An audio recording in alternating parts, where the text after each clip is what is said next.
Nope. Okay, so I can just riff. And you are live. Hi, everybody. John Townsend here. You are on Dr. Townsend Live, and this is a program where we want to answer your questions. And guess what? Life has lots of questions, right? Questions about relationships, questions about dating, marriage, parenting, your own parents, friendships, business, career, mental health. You know, we have mental health issues these days. It finally gets out there. COVID kind of helped us say it's really okay to have mental problems, anxiety, PTSD, stress, sad feelings, anger feelings, shame feelings. So the whole gamut of the human experience. And we like to provide things for people and basically to give you a solution that's a little more than just stop it in the Bob Newhart YouTube way. And that's kind of not helpful, but in a way that actually gets to the root of it. Because every behavior problem, every relationship problem, every stress problem has a root underneath it. And that's what we want to get to, because this part sometimes people aren't aware of. Say, let's do this differently. Let's change the way you're engaging, or something you're doing in your head or with your feelings, and change it. And guess what? Things get better. So we're looking forward to it. We'll be here on an hour. We're always here at on Wednesdays from 2 to 3 Pacific time. So thanks for tuning in. We're on bunches of channels. And Stacey, that's it. I think you said that we got a bunch of people ready to go. So you ready to go? That is right. I believe you have Ed on the line. If Ed if that's your name, welcome to the Dr. Townsend Live Show. Are you with us? I am not hearing you, Ed. If you can hear us. Oh, I think there you are. Ed, is that you? I can hear you. Perfect. Welcome to the Dr. Townsend Live Show. Hi. You're live with Dr. Townsend. I just want to say hi, John. It's Hi, good Ed. to see you. I first became acquainted with you probably about 15, 17 years ago when you and Henry Cloud used to do some relationship seminars at Mariners. It was called Solutions. Yes. And it was wonderful. Thank So you. much so that I took a lot of that information, passed it along to my two daughters, was going through a divorce at the time. And my youngest just announced yesterday she's getting married. So, Well, are you attributing the younger one's marriage to the material you learned? I hope we get some. well, no, it helped them both. It helped them both Well, good to hear. in their relationships and to find a great guy. So, but I just wanted to stop by and say hi. It's good to see you. I'm in the area. I've kind of followed you. I've known a little bit about what's going on with you. And it's good to see you, and thank you. Thank you, Ed, and thanks for being a guy that not only wants to be improving his own life and his own growth, but also improving people he loves and wants to cascade that down to him. So I appreciate the call, and I wish you and your daughters well. Excellent. I will see you again, John. I know. All right, Take Ed. care. Love you. God bless. Bye-bye. Well, that was my dopamine hit for the day, Stacey. Goodness gracious, I feel like $1 million now. That was so nice. So much right out of the gate, the very first call. And what a kind guy, and he wants to make life better for his kids. And then he takes the information and does some good. So that's right. Hey, and now that doesn't mean that everybody's got to be that. Well, So true. you have a problem, but it was kind of nice to start. Very with that. true. I believe if the name is showing up correctly, I believe you have Sonia. Sonia, if you're with us, you Yes. are live on the Dr. Townsend Show. Go ahead and speak with Dr. Townsend. Hello. Hi, Sonia. Oh, by the way, where are you in the world? I'm in Pasadena, California. Okay, up there where they have a thing called a Rose Bowl parade, I believe. Yes, that's what we're known for. Great. So what's your question for us today? Well, so my question is really about how to kind of handle interactions with my sister, who's not a safe person. Mm-hmm. I became a Christian 8 years ago as an adult at 27. No one in my family shares my faith. However, I have now a great relationship with both my parents and my younger brother. But my relationship with my sister has been strained. We have been estranged for many years now. And I think it became worse when I became a Christian. But now, the thing is that I happen to be 6 months pregnant. Which Congratulations. Thank you. My husband and I are very excited. And I shared this news with my family in January. And then in March, my sister shared the news with our family that she's also expecting. Uh-huh. Now, her situation is the polar opposite of mine. She's unmarried and her whole life is a big mess. Mm-hmm. So this news was something that should be celebratory it's not. Now, the thing is that she now seems to have the impression that her and I are going to have this suddenly close relationship. This is going to be a shared experience. And so I'll be besties with Sonia. We won't even talk about all the bad stuff I did to her. Exactly. And that's kind of been the way she's been always. Like, she will blow up one day and be very nasty. And the next time I see her, she'll act like nothing happened. Mm-hmm. Okay. So I got it. So ask me a question. How do I maintain the boundaries that I've established with her, mm-hmm. while also being approaching her with grace and truth? Well, tell me the conflict. I mean, that's the answer, but there's a how in there. Like, why do you feel like you can't? Because it feels like that's the right way, but where's the conflict for you? Because if you don't respond to her in a way that she feels is favorable, she will be volatile and she'll blow up. And I'm afraid to upset her given the state that she's in. And I don't know if maybe that's correct. Okay, no, maybe not. There's two ways to approach this, I think, Sonia. And it's not a bad or a good, it's apples and oranges. And I want you to kind of feel out which one could work. One is you have a talk. You know, when people are dating, they have a DTR talk, right? Define the relationship. Well, that's because they don't know the relationship yet. So they have to, how committed are you? That's the whole singles thing. But sometimes you need a DTR with somebody that you've been estranged from. And it might be, this is just an option one. Sis, I'm so glad that, you know, you've got something coming along, and me too. And I'd love to go through you. But as you know, we've had some real struggles in the past that I'd be so sad if we ever blew up again. So I'd like to resolve those in some way, in fashion, and work through forgiveness with each other and safety with each other before, you know, too long happens. So we'll have great pregnancies and great friendships. That's option one. The other option is to just basically be kind and all those things. And then when her, I would call unresolved angst against you for who knows what reason, when her unresolved angst comes in because you looked the wrong way or said the wrong thing or ate the wrong French fry and she blows up, then you say, sis, this can't happen again. It's happened for years. I don't want it to happen again. So either we're going to stop it now and it never happens again and you don't blow up at me, or we don't have friendship until I have the baby. So one is before the act, kind of preventive. One is wait till they blow up. And you tell me, how does it feel? There's only two choices, really. Gotcha. Yeah. I'm asking you. Oh, well. No, don't give her the choice. This is your choice. So when I told you both scenarios, which one felt more like this could never work, or which one felt like this could work? I think the second option, because we had a sort of DTR at the end of last year because there were some incidences, and I think that there has been improvement since then because now yes, okay. We're now able to be in the same room at family gatherings, and she's civil and she's kind, which was not the case before. Here's what I can say is people like that say she's finally behaving a bit.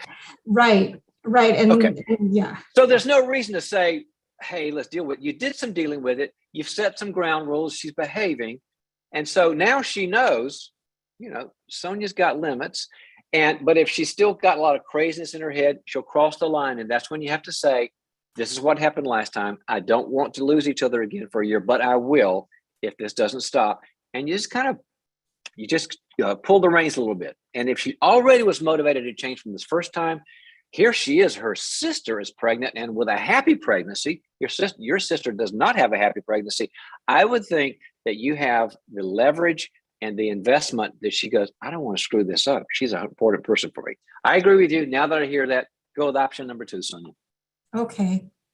All right. Okay. Good talking to you. Thank you so much. All right. Take care. Sonia just brought up a great point, which is you trust the love you feel from people, but don't ever trust behavior until it's proven. Because people can have great sort of, wishes and hoping. Dusty Springfield song, wishing and hoping and thinking. And that doesn't count for much. Trust behavior change. Love everybody, but you only trust when verified, as one of our presidents used to say. Okay, Stacey, looks like somebody else is coming up. Yep. I believe you have a new caller on the line. Caller, you're live with Dr. Townsend. Go ahead. Hello. Hi. What's your first name and where are you in the world? I'm Carolyn. I'm in Indiana, just 45 minutes from Chicago. I know. What part of Indiana? Maryville, Indiana, Northwest Indiana. Town. Yep. Mm-hmm. Well, welcome to the show. What's your question? So I was going to a church for a few years and came to realize that I think the pastor there is a narcissist. And I was dealing with a lot of like brainwashing and stuff like that. And I had left there. I had pulled my children out of there as well. And they didn't want to let my children go. And it escalated into the pastor's daughter was pursuing one of my sons and dating him now. Hold on. Now, your kids weren't in school at a school church. They were just attending, and they were saying we don't want them to stop attending, not a paid kind of a tuition thing or anything? No, it was just a church. Nope. It's not a good sign. Okay, I got you. No, this family will not leave my family alone. They disregard my boundaries. They have tried to discredit me and smeared me, and they couldn't shut me up. So they tried to shut you up from what? What were you doing that they wanted to shut up? I would call out what they were doing wrong. I mean, call out like what, on social media or on a bulletin board or no? Radio, I would just tell my friends. I would just tell my friends. Your friends. Okay. Yeah, because I needed a support system. I needed to talk about it. I needed to vent. And were your friends also in the church attendees? No. So your friends who are not in the church, you were talking to them, but somehow the church people got wind that Carolyn's talking bad about it, and they came in and tried to shut all that down. I was just telling them what happened. I wasn't trying to smear them or anything. I was just telling about my experience. Yeah. Well, you were looking for support. Yes. And counsel and prayer. And they were trying to make it sound like they twisted it, and they tried to make it sound like I was the one causing the problems. It's painful. So Carolyn, tell me a question I can answer. How can I help? Make it start with how. I don't know what to do. I don't know how to deal with people who violate and disregard my boundaries, and just I don't know how to deal with that. Well, let me give you a basic ground rule that is a starting point. Ignore them. I've done that. I've cut off. Okay. Whoa. Okay, I got it. You did that, and I'm glad. So for you, you're saying I've tried ignoring and it doesn't work. So I need to know what Carolyn means by it doesn't work. Is the goal of ignoring for them to stop being mean? They go through my children, so they will communicate. And your children are how old? At the time, they were minors. The and oldest one is adults. Now, it's been a few years. Yes. Okay, so now that helped me. That's some more information. Very important. Not only do you ignore them, life is too short, and you can't control people's gossip mill stuff. That's just an exercise of futility. So you ignore them. And secondly, you empower your grown-up kids to deal with it. You stop getting in the middle with the kids, and all of a sudden your kids feel, I'm not hiding behind mom. I'm 19, and now I can be a man or a woman dealing with these crazy people, and you empower your children. Okay. So I just talk to them because I feel like this church is brainwashing them, and I don't know what they're saying behind my back, but it's. Have your children said, "Mom, you're wrong about this stuff, and these are nice people, and you're the crazy one"? Yes. Well, they haven't said it exactly like that, but they've said you need to listen to them. You need to listen to their side of the story. All right, let's go. Carolyn, do you know that I do role plays in this show? No. Okay. Do you know what a role play is? Yes.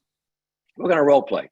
Pick one of your kids that their skepticism about mom is the most hurtful for you. Which kid? The one that's dating their daughter. I would assume that'd be a boy then. Yes. Okay. And his name's going to be Sean. Okay. I'm making up the name. And how old Okay. is Sean? Now How he old is is 21. Okay. And they're still dating. The daughter and he are still Mhm. dating. Yes. Okay. All right. I want you to you be Sean.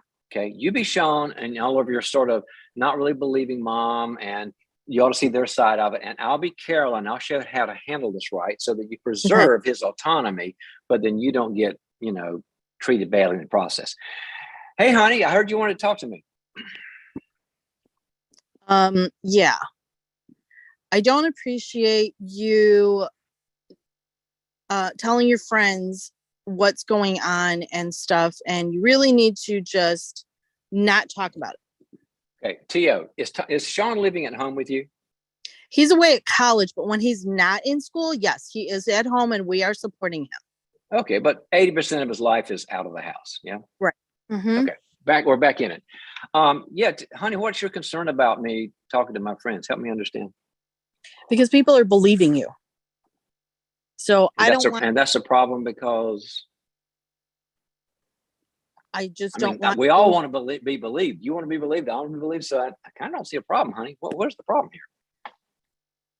I don't want you talking whatever badly. you do. I don't want you talking badly about my girlfriend and her family and that church. I just don't want you talking to people. So kind of a gag order on me.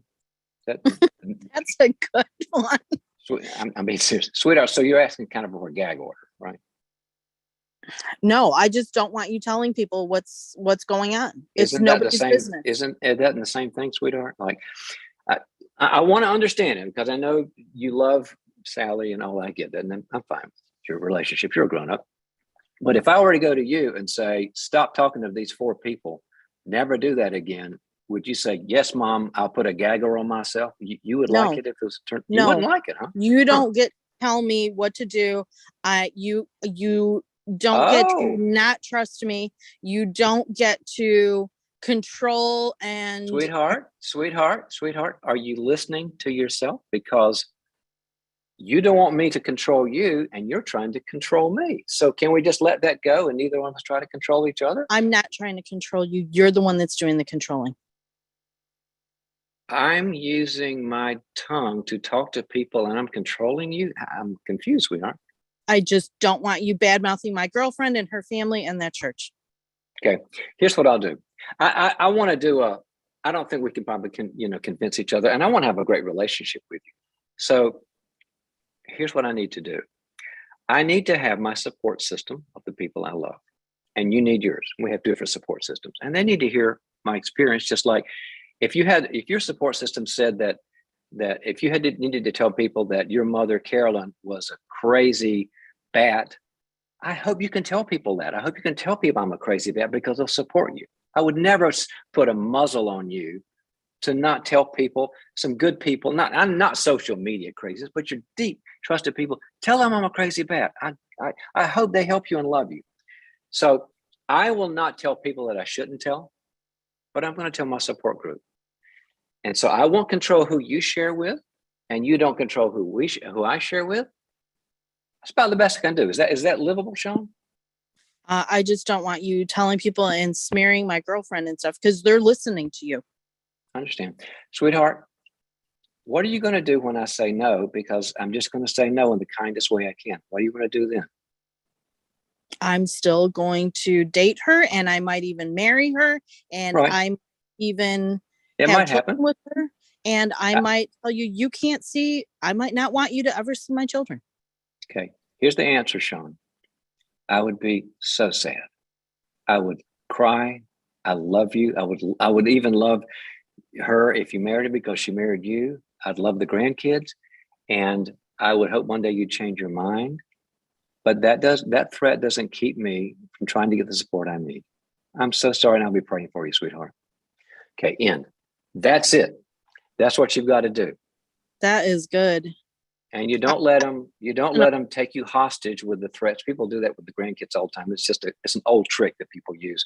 But you come in and you basically say, you need support. Talk to your people. Don't blast stuff on social media. That's stupid. But really, people that you love and trust, I'll do mine. Well, agree to disagree. Can we have a relationship? And he has the choice now of, well, gosh, she's a good person, and we'll just stay away from that area. Some people stay away from politics. Some people stay away from sports. Some people stay away from religion. This is our no-go zone, but we've got so much more in common. He's got a choice of saying, I'll go to the go zones with mom. We'll get out of that piece, and we got a good stuff. Or he'll go, I'm going to try to control her and take her hostage. And that's when you say, I'm so sorry. I'll miss you terribly. That's the end. Okay? Thank you. All right. Go for it. Take care. Bye-bye. Oh, my goodness. Have you ever had somebody try to take you hostage? And I will X with you if you don't do everything I say. When the person trying to control you, because he's trying to control her, I told her support system. When they try to control you and they say, I'll do X, Y, Z, well, who's really in control here? You got to say, no, I'd never control you, but you can't control me in a nice way. Okay, Stacey, I see an icon, and I believe an icon means somebody's here. That is correct, Yes, caller. Yep, there she is. You're live with Dr. Townsend. Go ahead. Hi, Dr. Townsend. I just. What's your been getting first out of a- name and where are you in the world? We have a little ground rule to be a friendly neighborhood. So what's your first name and where are you in the world? Okay, my name is Ann, and I am in Mason, Ohio, so near Cincinnati. You bet. Well, welcome, Ann. And what's your question today? Well, I'm just getting out of an 18-month relationship where I felt like the gentleman wasn't necessarily very emotionally available. Mm-hmm. I did state boundaries, like there's certain things, like on Sunday, I like to spend it as a day of rest and kind of honor the Sabbath. And he was always about, like, let's work on your house on Sunday. And I'm like, that's not really what I want to do. But he would say, well, that's the only day I can do it. We're going to do it anyway. So I did let that boundary get crossed, right? But I did set it. Mm-hmm. So I felt like he was kind of running over some boundaries I was setting. Also, like, we dickered over things in my house. Like, I'd say, well, I want this way. And he's like, well, I think you ought to think about it this way anyway. So again, felt like he was maybe controlling or trying to make choices for me when it's Mm-hmm. my house. So anyway, so I felt like the last 4 months of the relationship, there was a lot of distance. And, and so in February, I broke up. And since then, he has come back and said I'm the love of his life. He gave me the best life ever. Da da da da. And Isn't it nice to be put on a pedestal after you kind of screwed up? Yeah. And Okay. and I felt very clear. Do you feel anything? No, I did it. It's 18 months is a long time. And so when he was coming back and your love of my life, did it start to pull at the deeper parts of you that maybe there's something there? Yeah. Well, yes. I mean, I love him and still love him. Right. I care about him. Love is love, right? But yeah, there's love. But there were so many things that I had identified along the way that I thought were really, if we could have worked on them. One of the big things was whenever we came to a conflict and tried to resolve it, however I remembered it was always different than how he remembered it. Or he would remember it one way and then change that to benefit him later. And I felt like there was a lot of blame and a lot of lack of responsibility. So that's like foundational. And that was like a red flag when that. And so you're saying, like, maybe you guys in 18 months had 30 conflicts. Would you say that the successfully resolved? Let me finish. So, okay, I'm so sorry. let's suppose let's suppose you had 10. Who knows? But I'm just giving you a number. Let's say 10. Of those 10 conflicts, and would you say that 2 out of 10 resolved successfully? You both felt you both did a win-win. You compromised. You still love each other. Or 4 out of 10. What percentage of the conflicts you did have with the man did you feel like went okay? Maybe 1 or 2 out of 10, really, that we agreed okay, on. that's what happened. then your red flag is a red flag. So tell me the question now. That helped me. Okay, so the question is now he wants a second chance. So now he says it's going to all be different. His walls are down. He admits he wasn't emotionally available. Oh, he's been through a transcendent experience of recovery and redemption. He's a new person. Well, and my feeling is, and I said to him, what has changed? And you can't see my face, love? I guess, because I'm being a little bit sarcastic when people say that. Oh, I'm sure you are. I know you are. Okay, good. But yeah, I know you are. you know, I said, what has changed? There, you know, I could not go back. Which is the unless right something- question to ask. That's the right question to ask. Yep. Yeah, and he has no answer to what has changed. He says, well, no, here's what's changed. His walls are down and he's now vulnerable. Those are the only things that have changed. I'm like, well, that didn't mean he healed anything that was kind of coming into the relationship. There was a lot of talk of his ex all the time. Okay, you got to and ask da, me. da, You da. know, you got to ask me a question. It's time for a question. Okay. So my question is, now that he's, you know, all his walls are down, he's vulnerable and he wants a second chance, he's coming on strong, and I've been very firm on my no for a long time. And, you know, and I told him he can't contact me, blah, blah, blah. You can't text me, call me, whatever, at a certain point. And he started a letter campaign telling me how great I was. We need to get back together and blah, blah, blah. And then, so then I finally said a hard no. And, you know, we had talked just recently where he's still saying, you know, I would make life wonderful, blah, blah, blah. And I'm starting to cave just the tiniest bit, and I don't want to. You know, I Right. think And I need a no question. I need a Okay, question. my question is, so my question is, I need to keep walking away and not go back. Is that right? And I mean, I feel like I have seen all the evidence I can, and unless there's true change, I shouldn't go back. Isn't that correct? And can you validate my stance on no? How about if I half validate? I want to validate part, and I want to challenge a part. Okay. I do like it that I hope these aren't just buzzwords he had heard from the culture, but I do like it. He says, I'm vulnerable, my walls are down. That's always a sign, especially if it's hard for guys. All that. So that I was going, well, maybe there's hope. But then he couldn't be specific about it. No, that's on the negative side of the chart. The two words are the positive side. And then he did all these ways of reaching, and you said you can't do that. So he found another, which is letter, which I thought was actually pretty creative. So you know, that wasn't a positive. Right. It was. But here's what you need to do. Because you have a 10 to 20% success rate of conflict resolution, that's a nightmare, big red flag. Here's what I would tell him. If you really think you still feel something, then it could be hope and you like all this other stuff, but you're worried about this, I would just say, I'm open to it, but I'm really scared because of what happened. So we need 10 sessions, 1 session per week with a qualified couples therapist. And we'll know in 10 weeks if you've really changed and you've become that person, because a professional with a license can say either, hey, you're really different. Look how you're listening to her, and look how you're not scapegoating her, you're not gaslighting her, you're owning your stuff. And in 10 sessions, a therapist can get a lot of stuff. Then you're not all by yourself trying to understand reality with a guy that you've never had reality with. If he's worth it to you, right. If all the good stuff that Ann feels and seen over 18 months is sort of like it's worth 10 sessions, I would do it. But it's sort of like, if you're thinking as I say that to you, oh, that's so much brain damage, it ain't worth it, then don't. But if if the good stuff is really good, I would never, ever tell you, given the history, to just get back, cuddle, be friends and stuff, and be close. Too much bad stuff's happening. That's where I would go. Yeah. And I do feel like, I mean, obviously I brought things too. Like, I allowed my boundaries to be busted. There were things I did, right, that were wrong. Yep. But I felt like, together our dynamic was not working. We couldn't work out issues. We couldn't, I felt controlled. Okay, so if a gun to your head, is it 10 sessions is too much trouble or it's worth it? Gun to your head. 10 sessions is too much trouble. I don't feel like it would change. I don't feel like he would change. I don't think he'd take ownership. You're you're sitting there with a therapist, and she says, Bill, you're still blaming and you're excusing. You're really weird. I can see why Ann doesn't trust you. Some guys will go, okay, my dad taught me how to do that. It's really bad. I'll change. Some guys go, I'll blow both of you off. You're saying, I think even if the therapist confronted the deception, confronted the gaslighting, confronted all the distortions, that he would not change, even if he's confronted by a professional. Is that what you're thinking?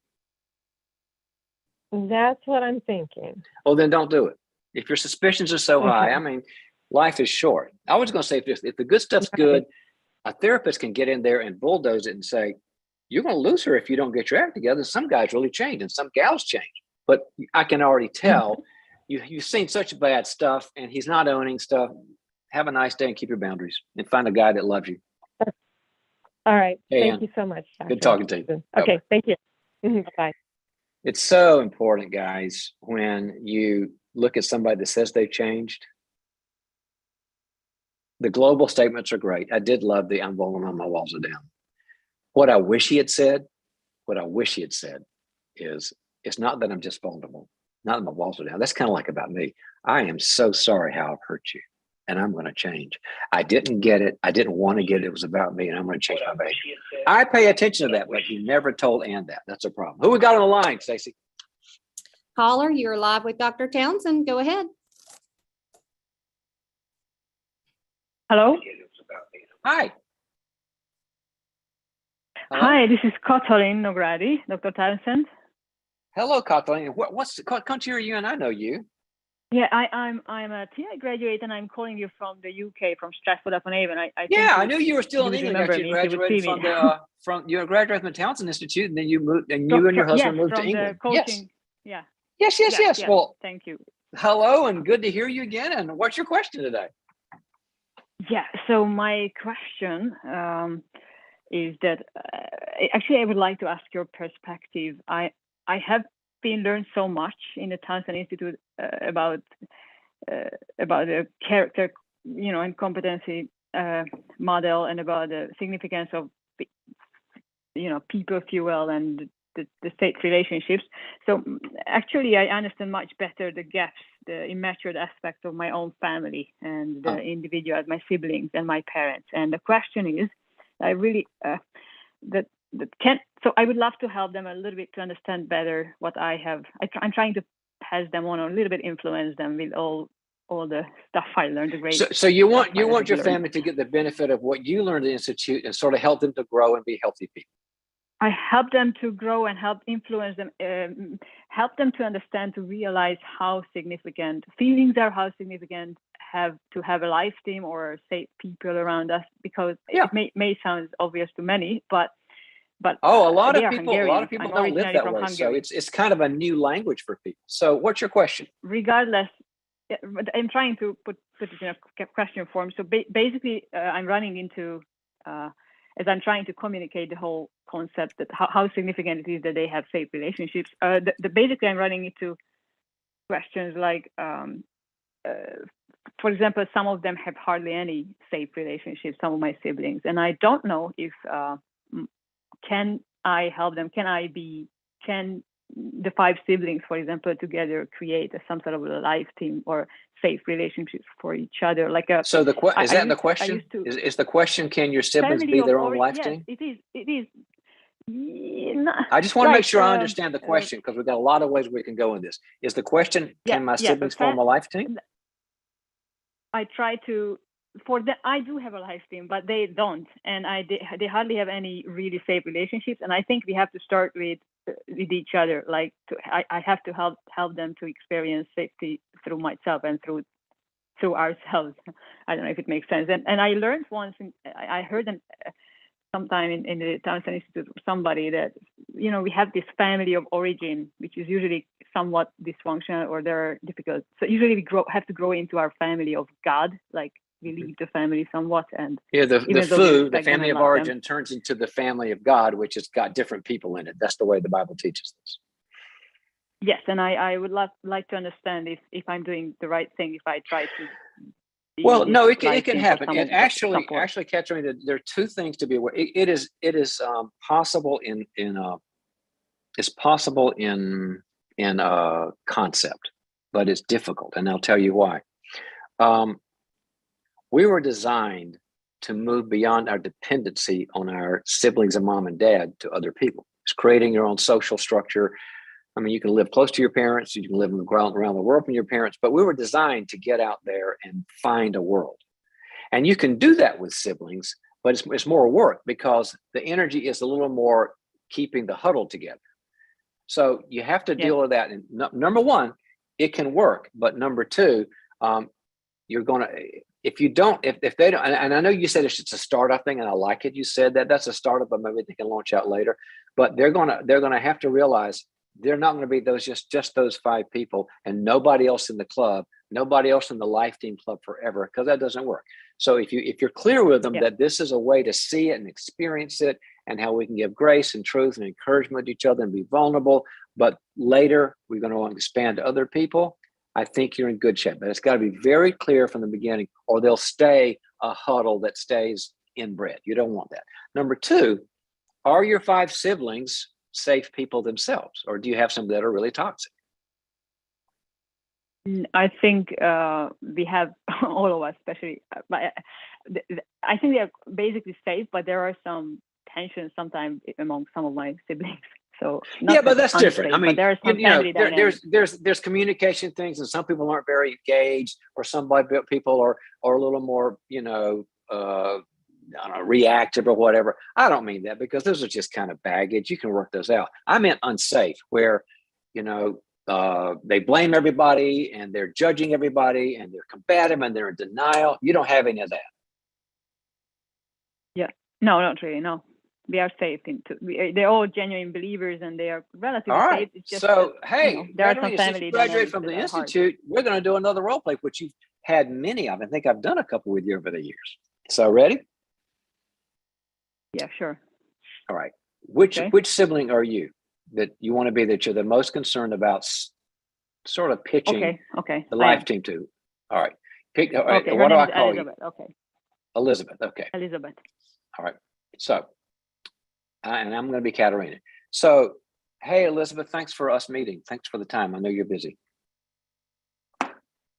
Yeah. I'm quite busy, but it's okay. I thank you, Kata. It's very kind of you. Kata, that's how she calls me. Well, thank you. And I love being your sister, and I love our relationship. I've been getting a lot of training on this self-improvement. We all want to improve over who we are and all that. We want to be better people. And I want to suggest something that's really worked for me, and I'd love to be invested in this. Hey, by the way, you want to be a part of the Life Team too, Katerina? Of theirs? Of theirs. Yeah, I want to. I wish to help them to experience what I have been experiencing in the Townsend Institute. Gotcha. Yeah. So I've found one thing that makes me really happy and feel very confident and secure in reaching goals and very connected in my relationships in all the studies I've done, is a thing called a Life Team. And I wanted to see if you're interested in you and me and our other siblings being on a Life Team together. Okay, well, it sounds good, but Kata, whenever I want to call somebody, it's just impossible. Everybody's so busy. It's just I don't think I can call anytime you or anybody. You are all so busy. I don't think it's realistic. It sounds good, but it's just I don't think it works for me. Well, Elizabeth, I get that, and busy is busy, but do you mind if I tell you about the structure of it and the frequency of it and the time element, so you can see if you really do have time and if we do have time? Do you mind if I tell you that part first before you decline? Yeah, tell me. Yes, of course. I'd like for us to meet once a month for maybe 90 minutes at a place of our choosing and comfort. Could be somebody's home, or it could be a restaurant, or it could be anything. And just talk about life and how we can support each other in our various struggles and challenges and our needs and wishes and desires and hopes, and just be with each other and walk through life for 90 minutes a month. And then those of us that have time to call or Zoom in between that, it will be great. But if a person doesn't have any time but the 90, we can make that work. What do you think? Yeah, it would be ideal. It's gonna be hard with the twins. She has actually 3 years old twins and an 8 years old boy. So it's kind of difficult. But I would like to have this. It's gonna be hard to arrange it. But I know it is. I know you're so busy, but I appreciate the fact that you're even considering it, given your busy life. And it says to me, the message I'm hearing, Elizabeth, is 2 things that kind of warm my heart towards you as my sister. One is that you care about us and you care about me and you care about our other siblings. And that means a lot to me because we all came from the same family. Thank you for that. And the two is you want us to be very aware that you're very limited in time. And I will make sure that all of us respect that in you if you'll join. And let's just try it for, 3 months, 3 meetings. Let's see how it feels. Fair enough? Okay. Yeah, that sounds good. Okay, let's try it. Okay. Now, what was that Yeah. like for you, Katerina? We're out of it now. Did that kind of I address it? Yeah. Thank you very much. It does. Thank you very much for your time. Is it okay if I just so I can see as if we sit down together? I don't want to be too long here, and just simply, we grew up in a communist country when I was a kid, and one of the things that happens in that culture that the people were raised, so the hardest thing to trust and be vulnerable, and especially this sister kind of kept this. It's not only because of communism, but it's that culture at the time that people don't really, they don't learn to be vulnerable. And since I knew that about you, I want to. That's a good point. I want to clarify that, Kevin. Some people that don't even know about vulnerability, they've never read my stuff or Brene Brown stuff or whatever. They just don't know anything about it. Yeah. You don't propose it in terms of vulnerability. It doesn't mean anything. It's not a word they know very much. You know what I always use? I use self-improvement and great relationships. Because you can't, if you live on the earth, anybody living on the earth would like self-improvement and better relationships. Don't go into the stuff that you know about because you went to grad school with us. Use that. And everybody goes, oh yeah, I like Tony, Tony, the big guy, Tony, I'm losing on his name. Tony, I like Tony Robbins. I look at Oprah. Oh, we all want self-improvement. Yeah. And then what happens is you get them into the living room with all you siblings, and it's safe and it's warm and nobody else understands her. And you know the way she's built because God made her way. It starts coming out. And then in 3 sessions, she goes, this is a lifeline for me. I got to keep going. I know I'm busy, but nobody else gets me. Get her in there for 3 times and sell her on self-improvement. That's where I go. Yeah, thank you very much, Dr. Townsend. Always good to talk to you, Katerina. Is it okay if I ask you about this? No. It's related that character and personality. We don't have time. I'm sorry, we don't have time. Yeah, okay, sure. Thank you very much. All right, good talking to you. Thank you very much. Thank you very much. Thank you. Bye. I love Katerina. She graduated from our institute, and she's doing great work in the British Isles. I want to tell you about it before we go to our next caller. You hear about this? It's the Townsend Institute of Leadership and Counseling. We're partnering with Concordia University in Irvine, California, and we are a fully accredited program with 3 programs. Well, system with 3 programs, school with 3 programs, right? The first one is you can get a master's or a doctorate or a certificate in counseling, professional counseling. The second is you can get a certificate or a master's in executive coaching consulting if you want to go be a coach or consultant. And the third is if you love being a leader and you want to give the chops for being a leader, is a master's or a certificate in organizational leadership, counseling, coaching, organizational leadership. Fully accredited. We've got all the gold standards, and we're all online and very relational. We have, I think, about 60 faculty, and they'll take care of you, and they want to get to know you, and they want to help you. So if this is your time, if it's your time to say it's time to get that degree, because I've been waiting around too long, and COVID taught me that life's too short, you can get it with us. We make it really doable for you. It's a graduate program. I mean, it's rigorous. It's not going to be, coloring in the lines, but you're going to get skills and a degree that will take you the rest of your life that's transformative to maybe the career that you've always dreamed about. So Stacy always puts the link down there. Check it out, see what you think. And we have information sessions that I'm on about every month where people all over the world call in and say, what about this? What about this? And we answer all the questions. So if you're interested, the next step is get on the information sessions. You can do that online, and they go, I'll talk to John and staff at 6 o'clock on Monday, and you'll get all the answers from a personal with us. Okay. So hope that helps. And looks like Roberta's up, right, Stacy? That is correct. Roberta, you are live with Dr. Townsend. Go ahead. Hi, Roberta. Are you with us, Roberta? No. No, she said no. Well, Roberta, how can you be a no and with us at the same time? You're live with Dr. Townsend. You can go ahead and ask him your question.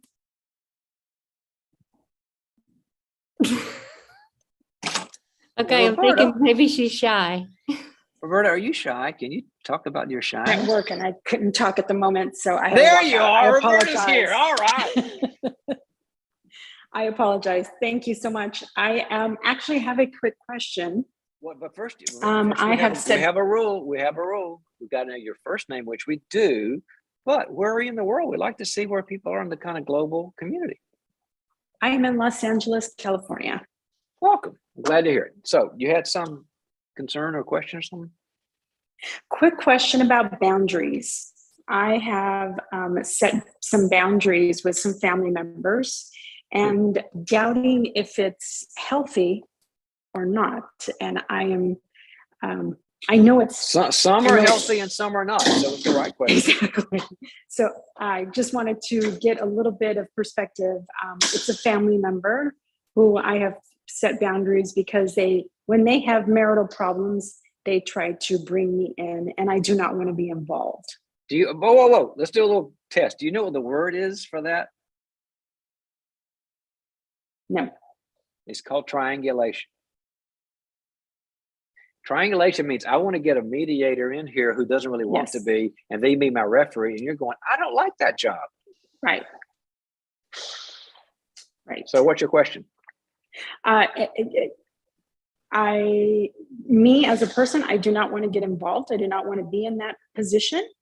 I have set the boundary, but because I love this person, I do not want them to feel like I'm alienating them.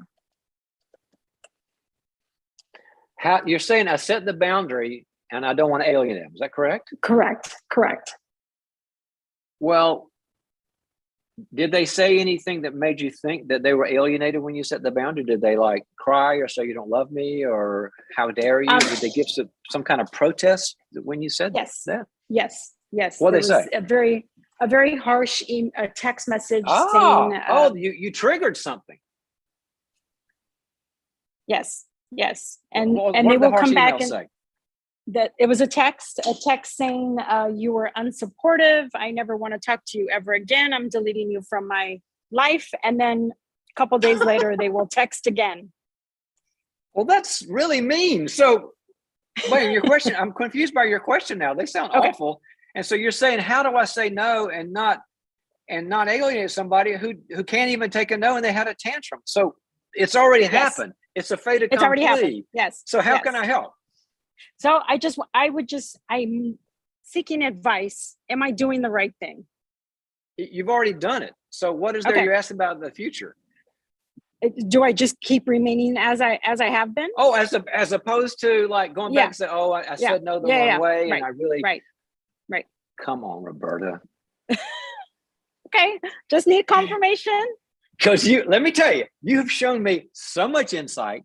You know the vernacular. You know how it goes. I can tell you read Yes. some of the books, and Yes. they're being a lunatic. And I think what happened is that they're important to you, and you feel bad, and like maybe you did something wrong because you care about Exactly. them. Exactly. Yeah, here's what I would do. One more thing. I think you're 90% doing absolutely the right things.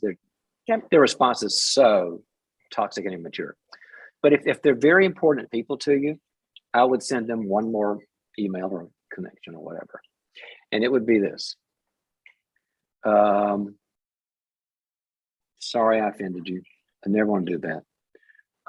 I'd like to make things up. But Sally, I'm willing to talk to you about this, but I must be honest with you. I need to know how I can tell you no without you triggering. Correct. Okay. Is there a way I can tell you no without you triggering? Now you're putting the onus of responsibility on her. Okay. Right. And she's got to either say one or two things. One, she goes, well, you can't because no triggers me. Then you go, okay, I don't know how you're going to exist in the world and drink oxygen, because everybody's got to hear the word no. We all get disappointed. Or she could say, well, could you warm it up a bit? Or could you tell me why or whatever? And you say, I'm happy to, but you understand, I'm not changing that, but I can say it in a different way. and I'd love to enjoy all the other things in our relationship. But Okay. if she's important to you, I'd probably do that because relationships are important. If she's not important to you, it's like, check. How's that? Thank you. Okay, Roberta. Take care. You too. Appreciate All right. it. You bet. Sometimes when people blast you for saying your first no, I mean, it's so awful. You're supposed to say, when Henry and I wrote all the boundaries, because it's always practice this stuff with the safe people, but you start doing it with the crazy people because it's never good. And you try it and then they blast you. This boundary stuff doesn't work. No, it does work. You're just with a knucklehead. So I'm telling Roberta, that's not a good sign. She wants your help. You say, I don't want to help because it's not okay. I've got a choice. And she blows up. Not a good sign. So watch out for the person who, I don't care if you're dating or if you're married or if you've got a business relationship. One of the great, great classic diagnostics of character is the following. How do they handle you saying no? And I'll say that again. How do they handle you saying no? I want to get Thai food tonight. Yeah, I don't feel enough. I want to go Mongolia. Well, I thought you cared. I mean, I always do it your way. Bad sign. But the person goes, oh, why do you want to go Mongolia? Oh, I don't know. I just like it better. We went there 2 weeks ago. Okay, well, let's talk about it. Good sign. How do they handle the word no? Henry and I used to have this thing on the seminars back when Boundaries was starting, where it would be like the whole difference between a person who says, somebody 35, 45 years old who says, yeah, I get it, you got a choice. And the person that, it came from the Bible where it says, don't throw your pearls before swine. Don't throw your valuable things in front of toxic people. And we call it the swine test. We would do it at seminars. It's the swine test. And so what do people do when you say no? Some people say, oh, I get it. And some people go, bad sign. Watch out. So Roberta, go for it. All right. Okay, John, it looks like you've got a question from one of your Twitter followers. And he says, I'll call myself Daryl. I've made a fake account for this. He says, my wife and I have been married for 8 years. We live in a small town, and recently she decided that she wanted to go back into nursing, but there aren't any hospitals near us that she was interested in pursuing. So she decided to become a travel nurse. We don't have any children, but we both do come from a Christian family background, although we're not involved right now. My wife is basically asking me for an open marriage. She says that we both have needs. How do I handle this? Oh gosh. Well, number one, Daryl, my heart goes out to you. I mean, that you would even have to go to and I understand, go to the investment of making a different account because you have to protect yourself. Man, I feel bad for you and I respect you at the same time because you want to get an answer. So I'll try to help. Well, the answer is no. I mean, Christian or non-Christian. I mean, you can look at the Bible, and the Bible's one man, one woman, or you can look at research, and the research just says they have awful track records, and there's a reason for that. And the reason is that the way we're designed to have one person when we want to get married that has it all. They know the most vulnerable parts. They know the most shameful parts. They know the most broken parts. They know the other good stuff, but that's easy to love. But the vulnerable and shameful and broken parts, they know it all. And they experience it all. And that they are the person that you lock into life with. And if someone else comes in there, especially in the sexual realm, she's talking about sexual, she's not saying I want friends, I want a sexual relationship. What that does, it penetrates to the most vulnerable part of us. That's why, Adam and Eve were ashamed when they saw that they didn't have any clothes on. So all of a sudden, sexual shame came in. And it ruins people to know that somebody else is possessing my spouse sexual. It's just, why do you think that people who someone has an affair on, why do you think they're devastated for a long time? Why do you think they don't know reality? Why do you think they feel unloved and awful about themselves? And because the most deepest part of them was betrayed. I'm just telling you, Daryl, that for perspective. So to what I would tell her would be, I mean, tweak this. I mean, you can record these. These are all recorded. You can see it again if it's too fast or whatever. It'd be something on the order of, I love you. I always want to be with you. But I could never agree to an open marriage because everything I know about it, either faith-wise or research-wise, and researchers yourself, Darren, it's out there how much of a nightmare they are, except for a few kooks that say, "Oh, it's great," but they're not reputable. And so I don't believe it's good. And here's what I'd like to propose to you: is I feel like I get it that you have needs and you travel, and I'd like to know how I can help you so that I'm enough with maybe other things. Like maybe I can be a different husband. Maybe I can be more attentive. I don't know. Maybe we can communicate more. I don't know. Or maybe you can have safe, non-sexual gal friends in your travel place. I want to have guy friends. You have gal friends. I mean, any way you can get your cup full, I want to help you get your needs, but not the sexual. That's just you and me. And if she goes, okay, then you go to good marriage counseling. You talk about, she's got to have more friends because there's something in your wife where there's an emptiness, but she's not handling the emptiness in the right place. It's like somebody that feels yearnings for love and they take heroin, right? She's yearning for probably some good things, but she's got the wrong solution. It will not pay off for her at any stretch of the imagination. So, but let's find out how I can be a better husband and find out how the community of people that are safe, what we call the life team, the Townsend model, can help you there. If she says, okay, I'll pursue that, then you get ASAP, you get a good marital therapist that knows how to do this, and they'll help you fix it. Not an individual therapist for her, and a marital therapist where you're there both together at the same time. If she says, no, bad idea, then you say, well, I can't do this. And, you have different conversations with her. But at some point, if she says, I hear all your reasons, I disagree with everything, my needs can only be met by having sex with other people, then you say, that constitutes adultery, and I'll have to deal with it as adultery. And then you have a choice. People handle the other spouse having adultery in several ways. Obviously, the great majority is you divorce, because adultery breaks the marriage. Some people say they're having adultery, but I don't want to divorce them. So they have to leave the house. You cannot live with somebody. You cannot cohabitate with somebody who is having an affair.